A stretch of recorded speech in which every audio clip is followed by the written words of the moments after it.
terkait penciptaan lapangan kerja. Di tengah kalau kita pahami secara realita dan juga di lapangan, banyak perusahaan yang mana mem-PHK karyawannya terancam deindustrialisasi. Apakah program tersebut juga nantinya akan mengarah pada hal-hal tersebut? Karena memang yang dibenahi harusnya pelaku usaha yang sudah existing terlebih dahulu, baru nanti akan berdampak pada serapan kerja, Pak Maliki. Ya, saya kira ada beberapa ya. Jadi dari sisi supply, dari sisi demand ya.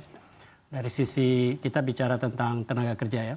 Dari sisi demand itu berarti dari sisi industri. Bagaimana kita meningkatkan sisi demand dari industri, harusnya kita terus bisa meningkatkan iklim investasi. Ya. Mungkin satu yang paling kami rasakan, yang kita lihat ya dari sisi masyarakat, bukan kami sebagai pemerintah, sebagai masyarakat ya, adalah bagaimana pemerintah bisa memperbaiki iklim investasi ini. Pertama ya, yang paling mungkin paling kritikal adalah perizinan. Bagaimana kita mempermudah perizinan ini. Saya kira kalau itu saja bisa mengubah image ya, bahwa kayaknya perizinan kita membuatkan usaha itu susah sekali gitu. Itu aja kita ubah gitu ya, akhirnya orang-orang bisa tertrigger ya, bagaimana kita bisa mendaftarkan usaha, bisa meningkatkan skala usaha, akhirnya kan bisa menciptakan lapangan kerja. Nah sekarang kita lihat dari sisi supply dari sisi tenaga kerja itu sendiri. Penyiapannya itu juga harus kita benahi. Tentunya the whole set pendidikan ini juga harus kita benahi. Bagaimana kurikulum yang kita ciptakan, yang kita tegakkan dari mulai preschool sampai ke SMA bahkan sampai ke perguruan tinggi bisa menyiapkan life skill, bisa menyiapkan dari sisi substansi pengetahuan ya, yang bisa dia memang mempersiapkan pekerjaan mereka nanti ke depan ya.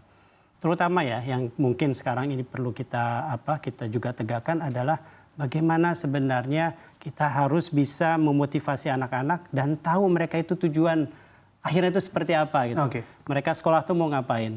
Dan akhirnya memang pada ujung-ujungnya SMA atau SMK ini juga harus bisa langsung memfokuskan kepada pekerja substansi-substansi atau keahlian-keahlian yang bisa diminta oleh pihak industri. Oke, baik. Tugas berat pemerintah tentunya. Dan sepertinya agak sulit begitu ya untuk dicapai dalam waktu yang cukup pendek.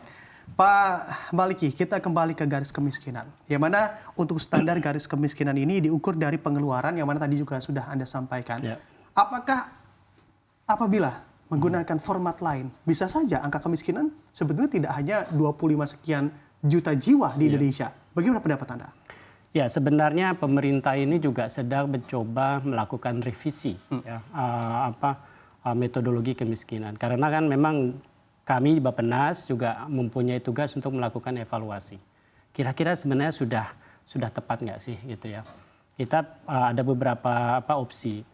Nah, cuma yang kita lihat, kita evaluasi garis kemiskinan yang sekarang ini adalah seperti mengejar layang-layang. Ya. Jadi mengejar layang-layang dalam artian bahwa percepatan peningkatan garis kemiskinan itu bahkan lebih jauh dari percepatan dari inflasi itu sendiri. Dan jadi kita jauh lebih akseleratif. Oleh karena itu kita mencoba untuk mengejar itu kok dia akhirnya naik lagi gitu. Nah inilah yang kita sedang coba lakukan. Dan betul bahwa sebenarnya ada beberapa alternatif ya. Tentunya sekarang yang paling kita tekankan adalah basic commodity needs ya. Bahwa itulah yang harus kita penuhi. Sekarang 52 komoditas yang harus dipenuhi. Saya pikir ada mungkin dari sisi evaluasi kita juga harus tahu kira-kira bagaimana sih kita bisa mengetahui misalnya pola makan di Indonesia bagian timur, Indonesia bagian barat, karena cukup berbeda itu. Nah ini kita sudah mencoba mendekati ya garis final ya untuk revisi ini, karena membutuhkan beberapa kali diskusi lagi. Dan kami lihat di sini akan jauh lebih realistik menurut saya untuk bisa mencapai target kita. Oke, baik. Kembali kita ke Reksosek begitu ya, Pak Maliki. Dalam data kemiskinan atau data orang miskin nantinya atau ke depannya, ini lebih mengarah pada per keluarga kah atau per orang, Pak? Karena memang kalau dilihat banyak bantuan-bantuan sosial yang mana dilihatnya secara kakak atau per keluarga, bukan orang per orang, Pak Maliki. Sebenarnya tadi sudah kami jelaskan ya. Karena memang pada intinya kalau intervensi itu basisnya memang kakak. Ya. Tetapi kita harus mengintervensi by individual. Ya. bahwa seseorang di dalam satu keluarga itu membutuhkan suatu bantuan yang spesifik. Ya.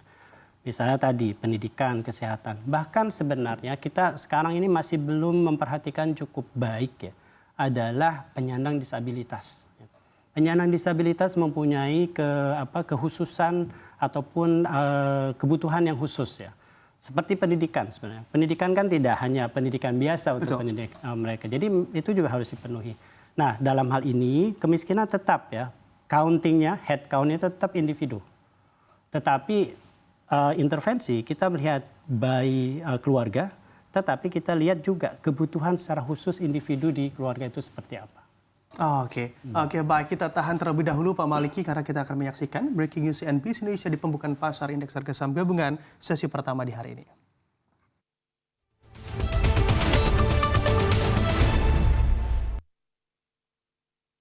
Ya, waktu telah menunjukkan pukul 9.01 waktu Indonesia Barat yang dapat diartikan bahwa pasar indeks harga saham gabungan telah dibuka di hari ini. Kita lihat begitu ya, di hari terakhir perdagangan di pekan ini, indeks harga saham gabungan ternyata masih mampu untuk dibuka di zona penguatan. Menguat 0,41% di level 7.250 poin. Kita lihat juga indeks secara sektoralnya, apa saja kiranya sektor yang menopang indeks harga saham gabungan di pagi hari ini. Finansial dan juga consumer non-primer menguat 0,48 dan 0,26%. Consumer primer dan perindustrian mengalami koreksi, masing-masing 0,11 dan 0,07%. Kita geser kembali untuk melihat sektor selanjutnya. Ya, energi, bahan baku, properti, real estate pun sama. Kita lihat begitu ya, dalam zona apresiasinya menguat 0,17%, 0,13% dan 0,17%. Infrastruktur mengalami koreksi 0,4%. Kita lihat juga 3 sektor terakhir di bursa kita. Ada sektor teknologi dan juga kesehatan yang juga menguat pada pagi hari ini 0,31% dan 0,01%. Transportasi logistik mengalami koreksi atau pelemahan 0,27%. Tentunya kita amati juga pergerakan rupiah kita terhadap dolar, di mana pagi hari ini rupiah kita bergerak sideways begitu ya, berbeda dengan indeks harga saham gabungan yang bergerak menguat. Rupiah kita berada di teritori 16.325 rupiah per 1 dolar Amerika Serikat. Kita amati juga pergerakan rupiah kita di hadapan mata uang lain. Di hadapan Singapura dolar, Japan yen, dan juga euro, rupiah kita koreksi 0,07, 0,16% dan 0,02%.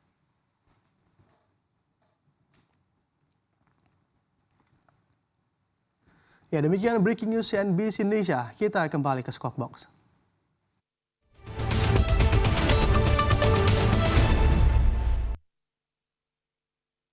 Ya, oke, baik, kita lanjutkan kembali dialognya Pak Maliki. Tentunya program-program pemerintah pastinya akan diharapkan sustain dan juga jangka panjang. Tapi tidak memungkiri juga bahwa sebentar lagi kita menghadapi transisi kepemimpinan. Ya. Bagaimana juga Bappenas memastikan begitu ya, segala program dan juga hal-hal yang telah direncanakan dalam jangka waktu yang cukup panjang ini dapat terlaksana, apalagi kalau kita lihat secara sentimennya juga cukup negatif, ada La Nina, ada PHK, yang mana juga ini berkutat pada angka dan juga berdampak pada tingginya angka tingkat kemiskinan di negara kita, Pak Maliki. Ya, jadi kami sebagai lembaga perencana, saya kira memang sekarang kita sedang menyusun setidaknya 3 dokumen perencanaan. Panjang, menengah, dan kita juga harus menyusun yang tahun depan ini. Ya. Jadi dalam hal ini, dalam perencanaan biasanya kita menyusun evidence base, ya, berbasis bukti. Nah, tentunya dengan berbasis bukti, kemudian kita juga nanti akan bisa mengakomodasikan visi misi dari Presiden baru. Inilah yang akan terciptakan di dalam dokumen perencanaan ke depan. Itu yang kami coba menjaga kesinambungan ya, dari apa yang sudah dikerjakan, misal 10 tahun yang sekarang ini, nanti ke depan itu seperti apa.